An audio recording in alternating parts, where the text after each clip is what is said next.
దేవుని ధ్యానాల కొరకు ఆహ్వానం. ప్రకటన గ్రంథం 6వ అధ్యాయము 9-10 వచనాల్లో 5వ ముద్రను విప్పుట మనం గమనిస్తున్నాం. ఆయన 5వ ముద్రను విప్పినప్పుడు దేవుని వాక్యము నిమిత్తము తాము ఇచ్చిన సాక్ష్యము నిమిత్తము వధింపబడిన వారి ఆత్మలను బలిపీఠము క్రింద చూచితిని. ఇదొక భావగర్భితమైన విషయం. అనగా చనిపోగానే ఏమి జరుగును అని కొంతమంది అడుగుతూ ఉన్నారు. యేసు ప్రభువుని అంగీకరించిన వారు చనిపోగానే వారికి ఏమవును అని. ఇక్కడ దానికి మనం చక్కని జవాబు చూస్తూ ఉన్నాం. చనిపోబడిన ఆత్మలు బలిపీఠము క్రింద అవి ఉన్నవి అని 9వ వచనములో, తాము ఇచ్చిన సాక్ష్యము నిమిత్తము వధింపబడిన వారి ఆత్మలు బలిపీఠం క్రింద ఉండుట చూచితిని. అలాంటే ఏ ఆత్మలైనా ప్రభువును అంగీకరించిన వారి ఆత్మలు. ఇక్కడ పౌలు గారు రాసిన 2వ కొరింథీ 5వ అధ్యాయము 8వ వచనం, 5వ అధ్యాయం 8వ వచనంలో, ఇట్లు ధైర్యము కలిగి ఈ దేహమును విడిచి పెట్టి ప్రభువునొద్ద నివసించుటకు ఇష్టపడుచున్నాం.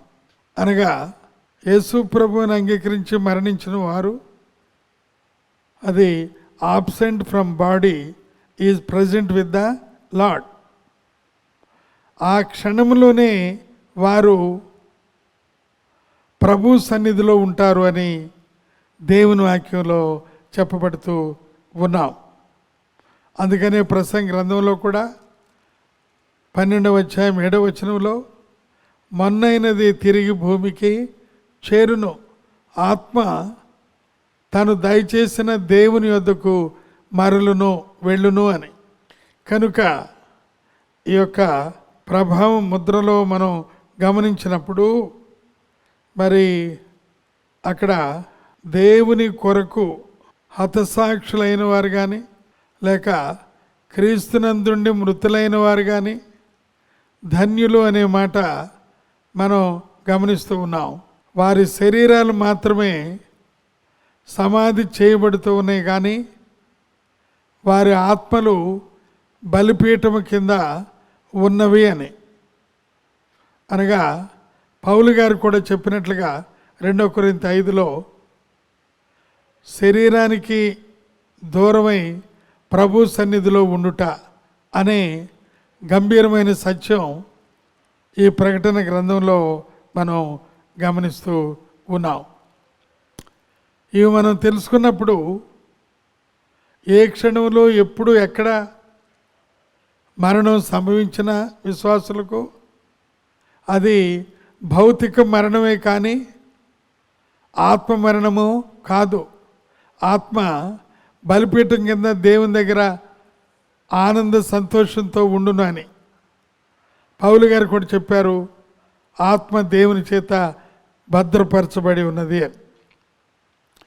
కనుక విశ్వాసులకు, ప్రత్యేకంగా హతసాక్షులకు ఇది ఒక గంభీరమైన శుభవార్తగా ఈరోజు వర్ణించబడుతూ ఉన్నది. ఈ మేరకు మన విశ్వాసములో ఎక్కడ కూడా సన్నగిల్లకుండా, ఎక్కడ కూడా రాజీ పడకుండా ముందుకు కొనసాగాలని ప్రభు పేరిట ఈ కొద్ది మాటలు నేను అందిస్తూ ముగిస్తూ ఉన్నాను. దేవుడి మాటలు దీవించి ఆస్వాదించును గాక. ప్రార్థన.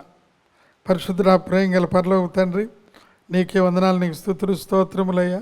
ఆశ్చర్యకరుడు నాయనా, ఈ లోకములో వదిలినప్పుడు, ఈ లోకాన్ని విడిచినప్పుడు శరీరముల నుండి ఆత్మ బలిపీఠం క్రింద ఉందని ఈ ప్రకటనలో మేము చదువుకున్నాం. నీకు స్తోత్రాలు. అటువంటి అనుభవాలు మాకు దయచేయమని యేసయ్య పరిశుద్ధ నామములో అడిగి ఉన్నామా తండ్రి. ఆమెన్. తండ్రి, కుమార, పరిశుద్ధాత్మ త్రియేక దేవుని ప్రేమ, కృప, సమాధానం మనందరికీ తోడై ఉండి నడిపించును గాక. ఆమేన్.